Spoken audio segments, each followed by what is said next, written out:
राजा अमजद परवेज साहब महकमा तालीम के सेक्रेटरी रहे, मंसूर कादर डार साहब रहे, उसके बाद जाहिद अब्बासी साहब काफ़ी लंबे अरसे तक रिटायर होकर यहाँ से चले जाएंगे और अपना धन दौलत भी यहाँ से ले जाएंगे। वकास एहतसाब एक्ट में तरमीम कराने में भी इन 5-6 ब्यूरोक्रेट्स का हाथ था। जो सेक्रेटरीज इन्वॉल्व हैं, जो नीचे से DPI हैं, जो ऊपर वज़ीर इन्वॉल्व हैं, उनके खिलाफ जो है बड़े पैमाने पर कार्रवाई का इम्कान ज़ाहिर किया जा रहा है। बहुत सारी इंक्वायरियाँ और भी खुलने जा रही हैं। अस्सलाम वालेकुम नाज़रीन, लीडिंग न्यूज़ के प्लेटफार्म के साथ वकास काज़मी एक मरतबा फिर से आपकी खिदमत में हाज़िर हूँ और आज की खबर कुछ महकमा तालीम से मुतल्लिक़ा है। एक बड़ा स्कैंडल मंजर-ए-आम पर आया था। ये स्कैंडल क्या था? महकमा तालीम आज़ाद कश्मीर का वो महकमा है जहाँ पर 30 अरब से ज़ायद का सालाना बजट है और इस महकमे का काम है आज़ाद कश्मीर के जो बच्चे बच्चियाँ उन्हें तालीम फराम करना ताकि वह दुनिया में जो है अपना मुकाम बना सके। लेकिन यहाँ पर जो साथी की जो भर्तियाँ हैं वो किस तरीके से की जाती है और किस तरह से नौजवानों का मुस्तकबिल तबाह किया जाता है, इस पर आज बात करेंगे। इसके साथ साथ हालिया जो अरसा था 2019 से 2021-22 तक का, यहाँ में आपको बताऊं कि 491 से ज़ायद तकर्रियाँ ऐसी हैं जिनका कोई रिकॉर्ड मौजूद नहीं है और टोटली जो है वो जेली तरीक़े से की गई। सारे पर गुफ्तगू करने के लिए मेरे साथ मौजूद हैं राजा खालिद। इन्होंने इस पर स्टोरी भी ब्रेक की, इनसे बात करेंगे कि ये सारा माजरा है क्या और किस तरह से अब ये अमल जो है वो आगे बढ़ रहा है। इस सिलसिले में एक इंक्वायरी कमेटी भी कॉल की गई है, वो किस तरह से काम कर रही है, इस सारे मामले पर गुफ्तगू करेंगे राजा खालिद से। सर, सबसे पहले तो ये बताइएगा ये सारा मामला है क्या, कब शुरू हुआ, किसने ये तकर्रियाँ की और किस तरह से ये तकर्रियाँ होती रही? देखिए वकास, ये तो अभी 14 अप्रैल को एक नोटिफिकेशन हुआ, महकमा सर्विसेज से एक कमेटी बनाई गई है। सेक्रेटरी इतलात अंसर याकूब की सरबराही में 4 रुकनी कमेटी बनाई गई है। उसमें लिखा गया है कि 491 जो बोगस और जाली तकर्रियाँ हैं उनकी छानबीन के लिए कमेटी, और ये इसका अरसा तयन भी किया गया 2019 से लेके 2021 तक। जो सेक्रेटरीट से मैंने एक अपने ज़राए से जो लिस्ट ली है उसमें 501 तकर्री का जिक्र है, 501 तकर्री मेंशन की गई है और उसमें बाकायदा बाग ज़िला वाइज कोटा और उनकी हमारे नाजरीन स्क्रीन पे देख भी सकते हैं, कोटा वाइज और उसके अलावा पोस्ट वाइज ग्रेड वाइज सारा कुछ दिया गया और अरसा तयन किया गया उसका 2019 से 2021 के दौरान। इस दौरान जो है वो सेक्रेटरीट में 2 सेक्रेटरी भी थे, वजारत भी जो नून लीग की दौरे हुकूमत था, आखिरी दौरे हुकूमत था।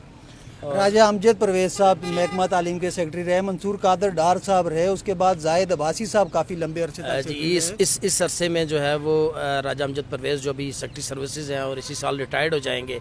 इसी तरह जाहिद अब्बासी साहब जो अभी सेक्रेटरी तालीम है मौजूद, ये थे पहले उस 2021 में भी और अभी इस साल रिटायर्ड होने वाले हैं। असल में मैं आपको बताऊँ कि ये जो 5-6 सेक्रेटरी जो हाल ही में रिटायर्ड होने वाले हैं, इनकी करप्शन ज़बान ज़द-ए-आम है, लेकिन इसके खिलाफ बड़ी तल्ख बात, कभी कार्रवाई नहीं हुई, कभी कुछ नहीं हुआ। मैं समझता हूँ हमारे शोबे के बहुत सारे लोग भी इनका नाम सुनने के बाद खौफ में मुब्तला हो जाते हैं। मुझे नहीं पता ऐसी क्या बात है। और अभी जो रिसेंट मामला है राजा साहब, उसमें 491 तकर्रियाँ जो है मंजर-ए-आम पर आ चुकी हैं। सेक्रेटरीट भी इनकी तस्दीक कर रहा है, लिस्टें हमारे नाजरीन देख सकते हैं स्क्रीन के ऊपर। इस पर जो इंक्वायरी कॉल हुई है और जो कमेटी बनी है वो कमेटी किन लोगों पर मुश्तमिल है और वो कमेटी 1 माह तकरीबन होने को है, उसने क्या काम किया अभी तक? देखें, अभी इन्होंने कोई काम इस पर तो नहीं किया अभी, क्योंकि ये रमज़ान में कमेटी बनी 14 अप्रैल को, उसके बाद फिर हुकूमती मामलात शुरू हो गए, हुकूमत साजी का मरहला जो है शुरू हो गया, अभी तक मुकम्मल भी नहीं हुआ, अभी कोई नहीं है। अभी सिर्फ और सिर्फ जो है इस टाइम जो लोग इसमें मुलव्वस हैं वो हाथ पैर मार रहे हैं कि इस मामले से छुटकारा, और मेरे ज़राए ने ये बताया है कि उन्होंने इस हवाले से जो है वो प्राइम मिनिस्टर आज़ाद कश्मीर जो नौ तैनात प्राइम मिनिस्टर हैं, नौ मुंतखब प्राइम मिनिस्टर, उनसे बात की। इसमें उन्होंने कहा कि मेरे नॉलेज में मामला नहीं है, मेरे आने से पहले जो है चीफ सेक्रेटरी के हुक्म पर यह किया गया है। इस हवाले से चीफ सेक्रेटरी को सारी मालूमात फराहम की गई थी जिन्होंने इंक्वायरी कॉल की है। अच्छा, यहाँ पर मैं आपको रोकूँगा। इंक्वायरी कॉल हुई, आपने एक दिन खबर ब्रेक की कि 491 जेली तकर्रियाँ वो मंजर-ए-आम पर लेकर आप आए, उसके बाद आपने 1-2 रोज़ के बाद दोबारा से खबर की कि असरअंदाज होने की कोशिश की जा रही है कमेटी के ऊपर। ये कौन लोग हैं, क्यों असरअंदाज हो रहे हैं और कैसे असरअंदाज हो रहे हैं? वकास में आपके प्रोग्राम के तवस्सुल से बताना चलूँ कि प्राइम मिनिस्टर को बताया गया कि चीफ सेक्रेटरी मैनेज हो गए, आप अपनी बात करें।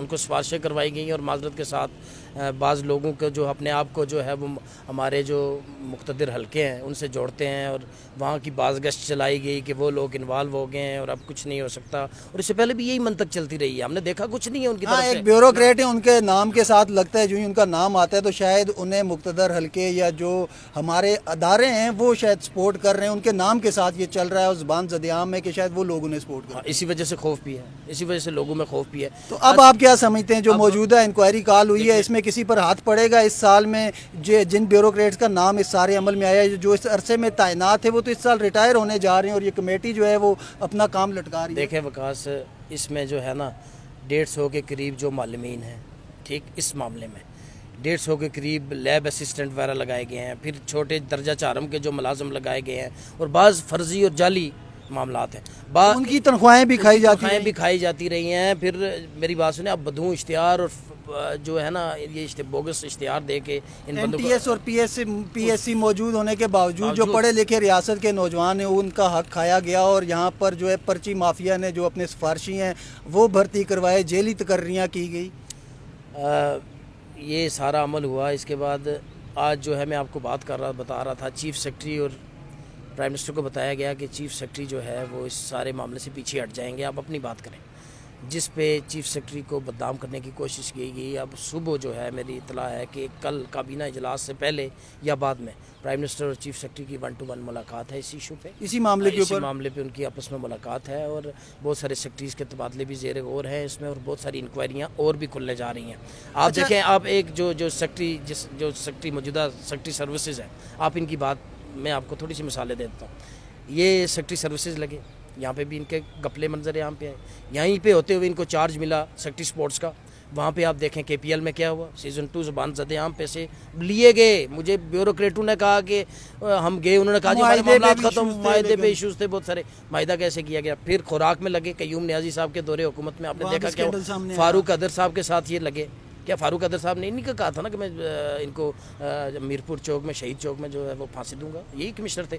MDA में इनके जो है ना, इनके आपको पता है MDA में 63 लोगों के खिलाफ रेफरेंस आया है। तगड़े ब्यूरोक्रेट इनके नाम आते हैं और इनके नाम निकल भी जाते हैं, इंक्वायरियां मुकम्मल नहीं होती। अब क्या आपको लगता है चौधरी अनवारुल हक वज़ीर आज़म आज़ाद कश्मीर आए, सुबह एक मुलाकात भी होने जा रही है, क्या इस सिलसिले में कोई पेशरफ्त होगी, या जो लोग इस रियासत को लूट चुके हैं वो बिल्कुल पुरसुकून अंदाज में रिटायर होकर यहाँ से चले जाएंगे और अपना धन दौलत भी यहाँ से ले जाएंगे? विकास, एहतसाब एक्ट में तरमीम कराने में भी इन 5-6 ब्यूरोक्रेट्स का था, और वो सारे ब्यूरोक्रेट बाइज्जत, अब आपको पता है NOC ली जा रही हैं, सारी जगहों से NOC क्लियर करी जा रही हैं। 4-5 महीने बाद इनकी रिटायरमेंट है।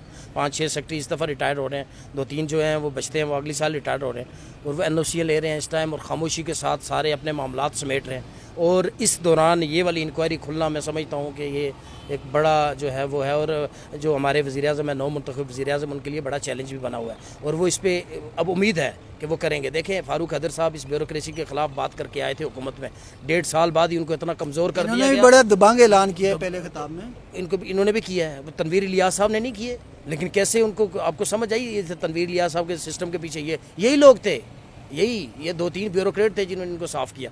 इसी तरह अब अनवारुल हक साहब के इर्द गिर्द जो है ना शीशे में डालने की कोशिशें की जा रही हैं। अभी तो कल जो है ये जो छुट्टियां हुई हैं, ये 3 छुट्टियां, सैटरडे संडे और ये मंडे, आज जुम्मे मजदूर है, टीमें सारी कश्मीर हाउस में थी।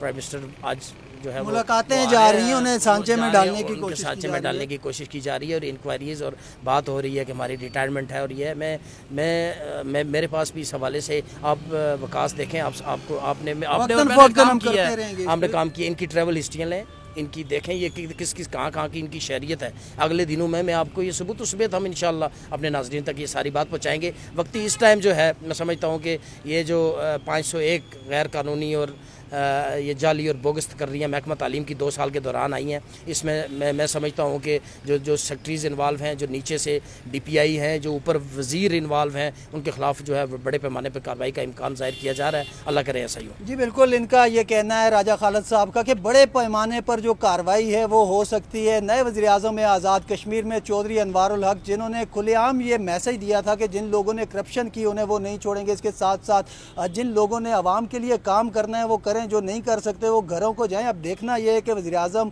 अपने इस ऐलान पर कितना अमल दरामद करवा सकते हैं। इसके साथ साथ जो जिन सेक्रेटरीज़ का या जिन ब्यूरोक्रेट्स का इसमें नाम आ रहे हैं, उनके नाम इससे पहले भी कई मरतबा आते रहे, लेकिन वो नाम गायब हो जाते हैं। अब देखना यह कि इस मरतबा भी क्या ऐसा होगा, क्योंकि उनकी रिटायरमेंट करीब है। यहाँ पर मैं आपको ये बताऊँ कि इस सारी स्टोरी का हम फॉलो अप भी जारी रखेंगे, मज़ीद भी इस पर प्रोग्राम करेंगे और तफसीलात आपके सामने लाते रहेंगे। फ़िलहाल के लिए यही अपडेट है कि 491 जो गैर कानूनी तरीके से की गई तकर्रियाँ, उनकी लिस्टें भी आपने देख ली हैं, और इसके साथ साथ जो उस पर इंक्वायरी का अमल है वो भी कॉल तो किया गया है, लेकिन उस पर अमल दरामद नहीं हो रहा। तो हम इस पर आपको फर्दर अपडेट करते रहेंगे। फ़िलहाल के लिए दीजिए इजाज़त। अल्लाह ने के बाद।